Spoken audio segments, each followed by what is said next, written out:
ಹಿಜಾಬ್ ಮತ್ತೆ ಹಿಂಪಡೆದಿದೀವಿ ಅಂತ ಒಂದು ಮಾತು ಹೇಳಿದ್ರು ಸಿದ್ದರಾಮಯ್ಯ ಬೆಳಗ್ಗೆ. ಮತ್ತು ಅವರು ಅರಿವು ಮೂರು ಆಗೈತವ್ರಿ ಒಟ್ಟು. ಮೊನ್ನೆ ಏನು ಹೇಳಿದ್ರು, ಹಿಜಾಬು ನಾವು ಇದನ್ನು ಮಾಡ್ತೀವಿ, ಹಾಕೊಂಡು ಹೋಗ್ರತ್ತವ. ನಾವು ಹೇಳಿದ್ವಿ ಕೇಸರಿ ಶಾಲೆ ಹಾಕೊಂಡು ಹೋಗ್ರತ್ತ. ಅದನ್ನೇನಾರು ತೆಗೆದ್ರೆ ನಾವು ಎಲ್ಲ ನಮ್ಮ ಮಕ್ಕಳಿಗೂ ಕೇಸರಿ ಶಾಲೆಗೂ ನಾವೇ ಕೊಡೋರದು. ಓಪನ್ ಸ್ಪೀಚ್ ಹೇಳಿದ್ರು ಸರ್, ಫುಡ್ ಮತ್ತು ವಸ್ತ್ರ, ಬಟ್ಟೆ, ಹೌದು. ಆಹಾರಕ್ಕೂ ಕೆಲವೊಂದು ಧರ್ಮದಲ್ಲಿ ಕೆಲವೊಂದು ರಿಸ್ಟ್ರಿಕ್ಷನ್ ಅದಾವೆ. ಹಿಂದೂಗಳಲ್ಲಿ ಗೋಮಾಂಸ ನಾವು ಅದನ್ನು ಇದು ಮಾಡೋದಿಲ್ಲ. ಮುಸ್ಲಿಮರಲ್ಲಿ ಹಂದಿ ಮಾಂಸ ತಿನ್ನೋದಿಲ್ಲ. ಅದು ಆಯಾ ಧರ್ಮಕ್ಕೆ ಸಂಬಂಧಪಟ್ಟಿದ್ರಿ. ಸಿ ಎಮ್ ಅವರು ಏನು ಸಾಬರ್ಮತಿ ಹುಟ್ಟ ಮ್ಯಾಗೆ ಮುಂದಿನ ಸಲ ಬರಂಗೆ ಕಾಣಿಸ್ತಾರೆ. 28 ಅಂದರೆ ಅವ್ರು ಏನೋ 28 ನಮ್ಗೆ ಕೊಟ್ಟು ಬಿಡ್ಬೇಕಂತ ಮಾಡ್ಯಾರ. ಮೋದಿಯವ್ರು ಇರ್ಲತ್ತ ಹೇಳಿ ಇವತ್ತು ರಾಹುಲ್ ಗಾಂಧಿನ ಏನು ಮಾಡೋದು, ಮೋದಿಯವ್ರು ಆಗ್ಲತ್ತ ಅವರೇ ಪಾಪ ಹೀಗೆಲ್ಲ ಹೇಳಿಕೆ ಕೊಡ್ತಾರೆ. ಅವ್ರು ಭಾಳ ಬುದ್ಧಿವಂತರ ಅದಾರ. ಯಾಕಂದ್ರೆ ರಾಹುಲ್ ಗಾಂಧಿ ಬಂದರು, ಇಲ್ಲಿ ಕಾಂಗ್ರೆಸ್ ಹೆಚ್ಚು ಬಂದು ಅಂದ್ರೆ ಸಿದ್ದರಾಮಯ್ಯವ್ರ ಕುರ್ಚಿಗೆ ಆತಂಕ ಐತಿ. ಯಾಕಂದ್ರೆ ಇನ್ನೊಂದು ಎತ್ತ ಐತಲ್ಲ, ಅದು ನೋಟು ತಿನ್ನೋ ಎತ್ತ ಐತಲ್ಲ. ಆ ಎತ್ತ ಎಲ್ಲ MLA ಖರೀದಿ ಮಾಡ್ತೈತೆ. ಅದಕ್ಕೆ UPA ಬರಲಿಲ್ಲ ಅಂದ್ರೆ ಮತ್ತೆ ಸಿದ್ದರಾಮಯ್ಯ ಗಟ್ಟಿ ಆಗ್ತಾರೆ. ಅದಕ್ಕೆ 5 ವರ್ಷ ಅವ್ರು ಹೇಳಿದ್ರಲ್ಲ ಹಿಂದೆ 5 ವರ್ಷ ನಾನೇ ಇರ್ತೀನಿ ಅಂತ ಹೇಳಿ. ಹಂಗೆ ನಾನೇ ಇರಲಾಕೇ ಅವರು ಪಾಪ ನಮ್ಮ BJP. ಯಾಕಂದ್ರೆ ಅವರೆಲ್ಲ ಶಿಕಾರಿಪುರನಾಗ ಸಿದ್ದರಾಮಯ್ಯನವರು ಸಪೋರ್ಟ್ ನಮ್ಮವ್ರಿಗೆ ಮಾಡ್ಯಾರ. ಮತ್ತು ಅದ್ರ ಉಪಕಾರ ಅವ್ರು ತೀರಿಸ್ತಾರೆ.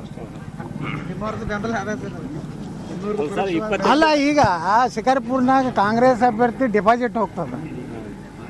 ಅಶೋಕ್ ಕನಕಪುರನಾಗ ಡಿಪಾಸಿಟ್ ಹೋಗ್ತದೆ.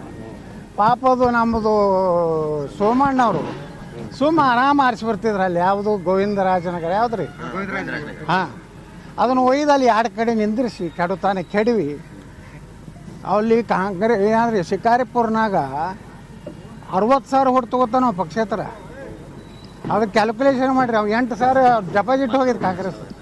ಓನ್ಲಿ ಅಡ್ಜಸ್ಟ್ಮೆಂಟ್ ಪಾಲಿಟಿಕ್ಸ್ ಇತ್ತು. ಈ ಕಡೆ ಜೋಡಿ ಎತ್ತ, ಆ ಕಡೆ ಜೋಡಿ ಎತ್ತ, 4 ಎತ್ತು ಕೂಡಿ ಹೊಡ್ಲಕ್ಕತ್ತ ಕರ್ನಾಟಕ. ಅಂತ್ಯ ಬರೋದೆ, ಅಂತ್ಯ ಯಾರಿಗೆ ಬಂದಿಲ್ಲ. ಹಾಂ, ಅಂತ್ಯ ಇರೋದೇ, ಅಂತ್ಯ ಬರ್ತದೆ. ಸ್ವಲ್ಪ ಲೋಕಸಭಾ ತಡೀರಿ. ಸಂಸತ್ ಇದರಲ್ಲಿ ಸ್ಮೋಕ್ ದಾಳಿ ಪ್ರಕರಣದಲ್ಲಿ ಪ್ರತಾಪ್ ಸಿಂಹ ಅವ್ರನ್ನ ವಿಚಾರಣೆ ಮಾಡುವಂಥ ಅವಶ್ಯಕತೆ ಇಲ್ಲ ಅನ್ನೋದಕ್ಕೆ ಪ್ರಿಯಾಂಕಾ ಖರ್ಗೆ ಅವರು ಮಾಡ್ತಾರೆ. ಅವರೇ ಅವ್ರಿಗೆ ಸಪೋರ್ಟ್ ಮಾಡಿದ್ದಾರೆ, ಅದಕ್ಕೆ ಅವ್ರು ವಿಚಾರಣೆ ಮಾಡ್ತಾ ಇಲ್ಲ ಅನ್ನೋದು ನೋಡ್ರಿ. ಸಂಸತ್ತಿನ ದಾಳಿ ಇದು ಯಾವುದೇ ಒಂದು ಪಕ್ಷ ರಾಜಕಾರಣ ಮಾಡಬಾರ್ದು. ನಾನು ಡಿಸೆಂಬರ್ 13 ನಮ್ಮ ಮೇಲೇನೋ ಪಾಕಿಸ್ತಾನ ಭಯೋತ್ಪಾದಕರು ನಾನು ಒಳಗಿದ್ದೆ. ಅವತ್ತು ಅಟಲ್ಜಿ ಇದ್ದರು, ಅದ್ವಾನಿಯವರು ಇದ್ದರು, ಸೋನಿಯಾ ಗಾಂಧಿ ಎಲ್ಲರೂ ಒಳಗೆ ಇದ್ದೀವಿ ನಾವು. ಅದನ್ನು ನಾವು ಎಲ್ಲರೂ ಖಂಡಿಸಿದ್ದೀವಿ. ಇದನ್ನು ನಾವು ಅದೇ ರೀತಿಯಲ್ಲಿ ಪಕ್ಷಾತೀತವಾಗಿ ಯಾರೇ ಮಾಡಿದ್ರು ಅದು ತಪ್ಪೇ. ಅದನ್ನು ರಾಜಕೀಯಕರಣಗೊಳಿಸುವಂಥದ್ದು ಅವ್ರನ್ನು ವಿಚಾರಣೆ ಹೊಸ ಪದಾಧಿಕಾರಿಗಳ ಪಟ್ಟಿ ರಿಲೀಸ್ ಆಯ್ತು ರೀ. ಅದು ಮುಂಜಾನೆ 5 ಹೇಳೀನಿ. ಇನ್ನು ಹಗಲೆಲ್ಲ ಅದನ್ನೇ ಏನು ಹೇಳೋದಿಲ್ಲ. ಈಗ ಒಟ್ಟು 2024ಕ್ಕೆ ದೇಶಕ್ಕೆ ನರೇಂದ್ರ ಮೋದಿ ಇರ್ಬೇಕು, ಇಲೆಕ್ಷನ್ ಮಾಡೋದು. ಮುಂದೆ ಏನಾಗ್ತದೆ ನೋಡೋಣ. ಅಲ್ಲ, ಈಗ ಮೊದಲು ಒಂದ್ಸಲ ಹೇಳಿದ್ರಿ ಸರ್, ನೀವು ವಿರೋಧ ಪಕ್ಷ ನಾಯಕ ಆಗೋ ಸಂದರ್ಭದಲ್ಲಿ, ರಾಜ್ಯಾಧ್ಯಕ್ಷರ ಸಂದರ್ಭದಲ್ಲಿ ಉತ್ತರ ಕರ್ನಾಟಕ ಪ್ರಾಧಾನ್ಯತೆ ಸಿಗ್ಬೇಕಂತ ಪಟ್ಟಿನಲ್ಲಾದ್ರೂ ನಿಮ್ಗೆ ಸಿಕ್ಕಿದೆ ಉತ್ತರ ಕರ್ನಾಟಕಕ್ಕೆ ಅಂತ ಸ್ಯಾಟಿಸ್ಫೈಡ್? ಅವೆಲ್ಲ ಯಾವುದೋ ಅಲ್ರಿ ಪಾಲ್ತು ಏನಂತಾರಲ್ಲ, ಉಪಾಧ್ಯಕ್ಷ, ಕಾರ್ಯದರ್ಶಿ, ಅವೆಲ್ಲ ನಮ್ಗೆ ಉತ್ತರ ಕರ್ನಾಟಕ ಕೊಡ್ತಾರೆ. ಚಲೋ ಏನದಾವಲ್ಲ ವಿರೋಧ ಪಕ್ಷ. ವಿಧಾನಸಭೆದ್ದು ಆ ಕಡೆ, ಇನ್ನು ವಿಧಾನ ಪರಿಷತ್ ಈ ಕಡೆದು ಒಂದು ಮಾಡ್ತಾರೆ ನೋಡಕತ್ರಿ. ರವಿಕುಮಾರ್ ಅವರು ಯಡಿಯೂರಪ್ಪನ ಶಿಷ್ಯ, ಈಗ ಅವ್ರು ಮಾಡ್ತಾರೆ.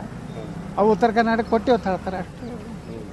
ರಾಜ್ಯಾಧ್ಯಕ್ಷ ವಿರೋಧ ಪಕ್ಷದ್ದು ಚಲೋ ಇದ್ದಿದ್ದು ಬೆಣ್ಣೆ ಎಲ್ಲ ಯಡಿಯೂರಪ್ಪಗೆ, ಈ ಕಡೆ ಮಜ್ಜಿಗೆ ಎಲ್ಲ ಉತ್ತರ ಕರ್ನಾಟಕ. ಅದು ನಡೀದೇ ರೀ, ಕೆಲವೊಂದು ದಿವಸ ಇರ್ತದೆ.